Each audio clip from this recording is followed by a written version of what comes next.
Hello people, in this video let us look at this topic diabetes mellitus and pregnancy. We have already started off with this in the previous video. We looked at what overt diabetes means and what gestational diabetes mellitus means. So basically overt diabetes is also called as pre-gestational diabetes. That means the person has diabetes before pregnancy or at the start of pregnancy you are detecting a diabetes, right? So that is called as pre-gestational or overt diabetes. Then you have, how will you screen for this? At the beginning, in the first trimester itself, you will check for the fasting glucose level. You will check for 2 hours post 75 gram glucose. You will check if it is greater than 200. If a fasting plasma glucose less greater than 126, she is definitely diabetes mellitus. Or if a HbA1c, that is a hemoglobin glycosylated, if it is greater than 6.5, then she will be a pre-gestational diabetes.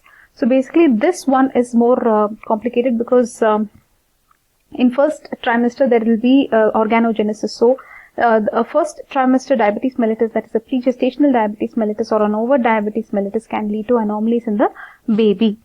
If the person has some abnormal RBCs, then if you cannot estimate HbA1c, then you can check for serum fructosamine, okay? Fructosamine, okay? So basically you should understand this was associated with anomalies over diabetes mellitus. Now, there is something else called as gestational diabetes mellitus. Basically here what happens, the diabetes occurs after pregnancy, okay? So basically here you will screen for this gestational diabetes mellitus after 24 weeks of gestation. Here you will check, you will give them 75 gram oral glucose, isn't it? This is under this Diabetes and Pregnancy Societies of India, DIPSI test this is. So this is one-step test. You will just, whenever the woman comes, whether she is fasting or non-fasting, give her 75 gram of glucose and you will check after 2 hours only once you are drawing blood, which is also convenient, isn't it? So you will check if the serum venous plasma glucose levels is greater than 140 milligram per deciliter, then you are calling her as a gestational diabetes mellitus. If it is greater than 200, she is a diabetes mellitus. Okay, so basically this is DIPSI. So you have seen this in the last video, all the details. So after 2 hours, only one step test this is, okay. The best part about gestational diabetes mellitus is it does not cause anomalies, okay. But there are other issues. Where are we here? So based on this, why does this gestational diabetes mellitus happen? Because there can be human placental lactogen, estrogen, growth hormone, cortisol, all these basically will are increasing, right? Basically there will be insulinase increase. Insulinase is some enzyme which will decrease insulin, right? It will act on insulin and break it. So less insulin.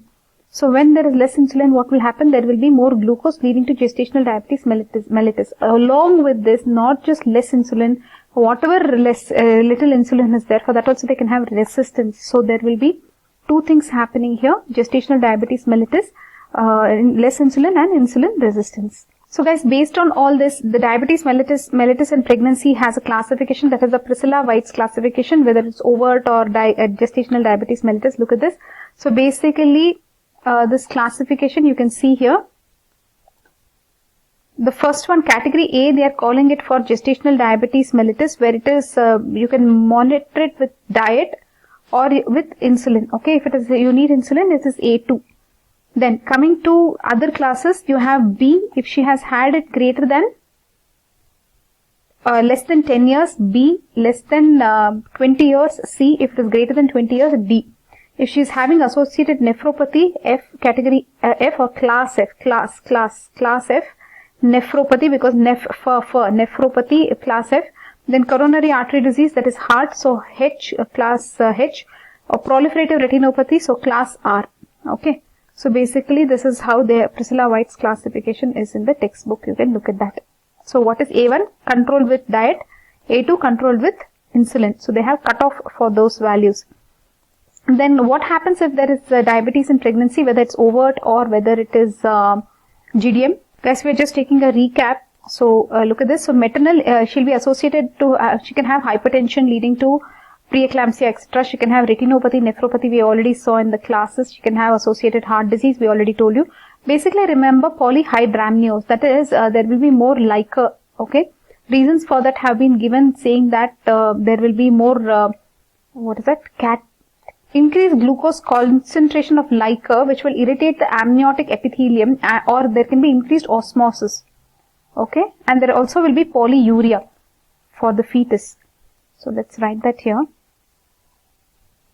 Why will there be polyhydramnios, amnios, right? Spelling, not aminos, amnios. Okay, so this will be because of reasons like increased glucose concentration of liquor irritating the amniotic epithelium and increased osmosis. Then another thing you saw, polyuria of whom? Of the fetus.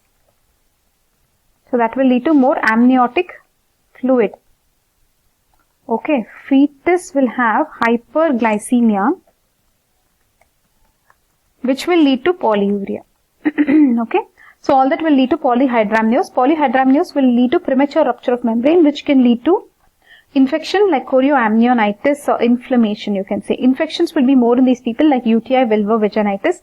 This infection can lead to preterm labor, okay, or this polyhydramnios, this infection, both of these can lead to preterm labor. There can be abruption. Abruption, did they explain here? Okay. Then coming to abortion, sudden intrauterine death of the fetus can occur, guys. So basically this can be due to poor glycemic control, uncontrolled diabetes. So it's very important to take the treatment and keep the glucose under control. Villus edema, so the villi can undergo edema, is it? So villus edema, which will compromise the blood supply to the fetus. There can be fetal lactic acidosis. Why will this happen? Lack of oxygen? Lactic acidosis? Okay, that seems about right. Maternal ketoacidosis can occur, guys. Everybody who has diabetes knows that there can be ketoacidosis. Then vasculopathy. Vasculopathy itself will lead to all the retinopathy, etc. Now coming to the baby, there will be a large baby, macrosomia. So this can listen for the mother. What will be the consequence? She can have more cesarean section. She will need more instrumentation, forceps, vacuum. So because of the large baby, she can have perineal injuries, birth canal injuries, shoulder dystocia for the baby. But anyways, for the mother, they have written here that the baby will be having disproportionate growth. Okay, there will be increased shoulder to head ratio, which can lead to shoulder dystocia for the baby during delivery. Right. So anyways, they have written it under the mother's part here.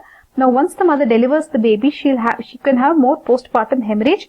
Puerperial sepsis can be more, lactational failure can happen, and in subsequent pregnancy, she can have recurrence or overt diabetes mellitus. Okay, so we have finished this. Then, coming to fetus, we saw that there can be macrosomia, a big baby, because of increased carbohydrate utilization, accumulation of fat, insulin-like growth factors. For all that, because of all that, there can be fetal macrosomia. Somnia, not somnia. Somnia will become like a sleep problem, right? Yeah, somnia. Okay. So where are we here? Macrosomia, fetal macrosomia, you should write here, big baby. And this baby will have a lot of pancreatic cells, pancreatic hyperplasia, because it has to produce a lot of insulin because there is a lot of glucose coming from the mother, right? So there will be beta cell pancreatic hyperplasia in the fetus. Then a mother will have a lot of free fatty acids which will go to the fetus, and the fetus will have adiposity. So baby will have a lot of fat. Okay. There can be congenital malformations when there is overt diabetes mellitus. In first trimester, if the mother has diabetes mellitus, there can be anomalies. So the teratogenesis can be because of the genetic susceptibility, hyperglycemia, ketone bodies, free oxygen radicals, right? Other things they are saying is arachidonic acid deficiency, somatomidin inhibition. Okay, guys, and understand that chromosomal abnormalities are not there, but organogenesis, that part has some issue. Okay, till here you have looked at in the previous video, right? Till here, now recap is over. Basically, how will you monitor this fetus? If they ask you, you will have to say that you will do you will always check the glucose levels, HbA1c levels. You will check for the maternal serum alpha protein levels. Okay, fetal echocardiography you can do.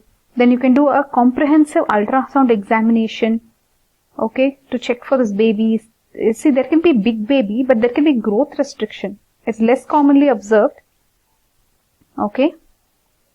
But they are saying IUGR also, right? Sometimes we saw that also. Wait, IUGR, where did we see? Because I remember seeing IUGR, yeah. In the beginning, in diabetes mellitus and pregnancy, they have told IUGR also.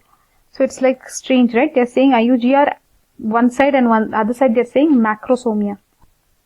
Then, now let us move on to newborn complications. So now let us look at the newborn complications, guys. So basically, let us look at the photo of a newborn here. So they are saying here this is a macrosomic baby weighing 5.3 kgs. Whoops.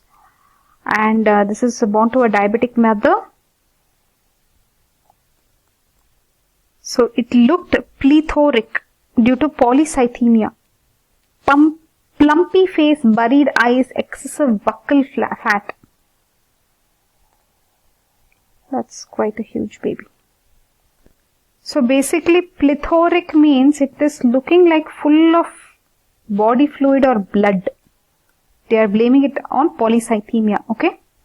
So basically let us look at the newborn complications of diabetes mellitus in pregnancy, newborn complications. This is where we are. So basically look at all this: hypoglycemia, hypomagnesemia, hypocalcemia. Three things are hypo. So let's look at those. Hypoglycemia, hypomagnesemia, hypocalcemia. Okay, so this is for the newborn, guys. The baby is born now. You're looking at the complications of the newborn. It can go into respiratory distress. Okay. Then what else have they written here? Polycythemia. We already told you this baby could have polycythemia. Hyperbilirubinemia. So this is a hyper condition. Everything you saw till now were hypo. Polycythemia and hyper means what? Something more, right? RBCs being more, or hyperbilirubinemia, bilirubin being more. Coming to this side, what are they saying here? Anomalies. What anomalies can be there? See, here they're talking about cataract, cardiac. Most common will be cardiac anomalies, guys. Transposition of great vessels, TGA, is very important for you to remember. If you're writing a topic of diabetes mellitus and pregnancy, if you do not mention this, that will be very bad, because this is the most common and most specific for diabetes mellitus, right? In pregnancy, transposition of great vessels. This is something to do with the heart's vessels, isn't it? So I'm thinking it is TGA means A is artery, isn't it? So basically you can see here that the main arteries which carry blood out of the heart, the pulmonary artery and the aorta, they are transposed or switched in position. Can it be so clear that they are just switched? What they are saying is the pulmonary artery and the aorta are kind of switched. So aorta is supposed to get the oxygenated blood, but in this case the aorta is getting the deoxygenated blood. Interesting. Looks like they would need a surgery, right? Okay, guys, then looking at all the cardiac issues, VSD, ventricular septal defect, PDA, patent ductus arteriosus, right? So can you say these most commonly what will they have? These diabetes in pregnancy newborns, they will have cardiac issues, transposition of great arteries, great vessels, some people are saying, and then VSD, that is ventricular septal defect, and patent ductus arteriosus, okay? So look at all those details. Now coming to neural tube defects, they can have anencephaly, okay, but this can be due to many other reasons also, so it is not very specific to diabetes mellitus. Spina bifida, so again neural tube defect. Facial defects can be cleft palate, cleft lip can be there, okay. Now look at some structural defects. Sacral agenesis, that is also called as the caudal regression syndrome. This will be there mostly in over diabetes mellitus. So the sacrum will not be proper, is it? Look at this. This photo is supposed to be showing sacral agenesis, okay, and a low gluteal cleft, okay. So basically, understand a little more about each of these, okay. You have looked at all the list, but understand why there is hypoglycemia. See, basically, baby's pancreas is fine. It's making a lot of insulin. When it was there inside, it had pancreatic hyperplasia. So it is making lot of insulin. Now what happens once it is delivered? It doesn't have that much of glucose to act upon, right? Because now it is independent of its mother. So what happens because of the high high insulin levels, it will go into hypoglycemia, okay, which is dangerous, isn't it? Hypoglycemia is also very dangerous for the brain. Then there will be respiratory distress. Why will there be respiratory distress? Due to excess level of fetal insulin, this fetal insulin will block the action of cortisol. Because cortisol activates the type 2 pneumocytes for the synthesis of phospholipids, which is surfactant. So these children have some problem with the activation of the surfactant. So they will go into respiratory distress. Did you understand this, guys? So that explanation has been written here. Now let's go to hypomagnesemia. So this is also another hypo. Okay, this they have not explained hypomagnesemia. Now hypocalcemia. Okay, so these two things you have to remember: magnesium low, calcium low. Okay, so basically what and all are low in this baby? Glucose can be low, magnesium can be low, calcium can be low. It can be going to respiratory distress, which is more difficult. These two are really dangerous, right? Hypoglycemia, respiratory distress. Polycythemia, we explained it. Did we explain to you? Polycythemia, there can be polycythemia. Why will there be hyperbilirubinemia? Why will there be more bilirubin? Because this baby has polycythemia. So when there is high hemolysis, there will be hyperbilirubinemia due to polycythemia. Okay. More RBCs, destruction of RBCs, more bilirubin, hyperbilirubinemia. Hyperbilirubinemia is due to increased red cell production and breakdown of the red cells. Okay. So, is it going over your head, guys, too much? Fine. See, one thing you should understand is everything can be controlled if risk can be minimized if the sugar is under control. Okay. Now look at this. This is a table from the textbook.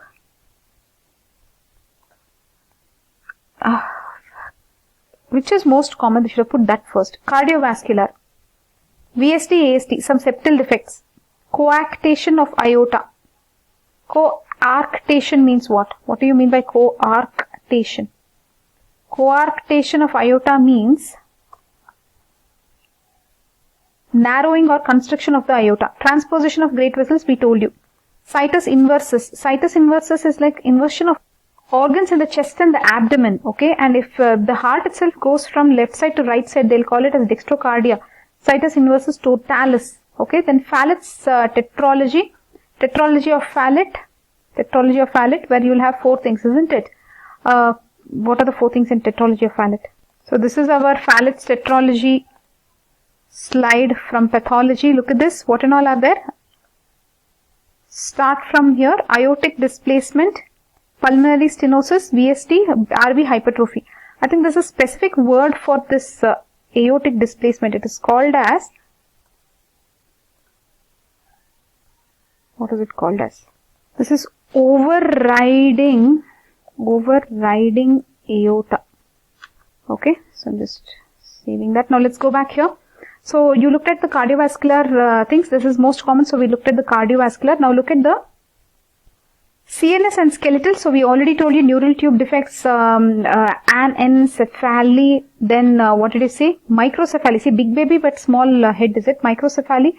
Caudal regression syndrome, that is that sacral agent is the same thing they have written here. Then we also looked at some things like cleft lip, cleft palate, etc.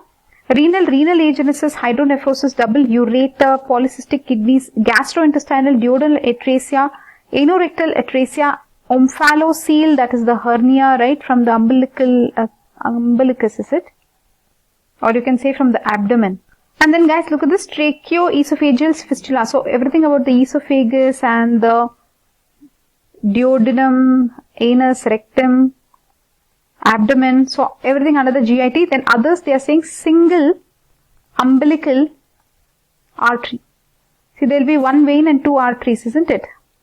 So one vein, because it will carry oxygenated blood, and 2 arteries. But they are saying that there will be single umbilical artery. So let's erase 1. So this is how the umbilicus will be when you check. The cord will be umbilical cord. So did you understand, guys, all the major birth defects in infants with diabetes in the pregnancy? Okay, now let's proceed. Take a deep breath. So now let us move on to perinatal mortality. So the baby can die just before, during the labor or after the delivery, right? So there is a mortality, perinatal mortality is increased 2 to 3 times. This is due to hypoglycemia, respiratory distress syndrome, polycythemia and jaundice. Okay. So anyways, if the sugar is under control and all, it should be fine. What do you say? Now what happens if this baby survives? Long-term effects of diabetes mellitus in pregnancy. So there can be childhood obesity. It's a big baby obviously. Neuropsychological effects, and the baby itself can get diabetes. Is it interesting? This is what the textbook says, guys. So now let's move on. How will you manage the diabetes mellitus in pregnancy? Okay. So let's do one thing. Let's take up the treatment and management in the next video. Okay. Bye bye.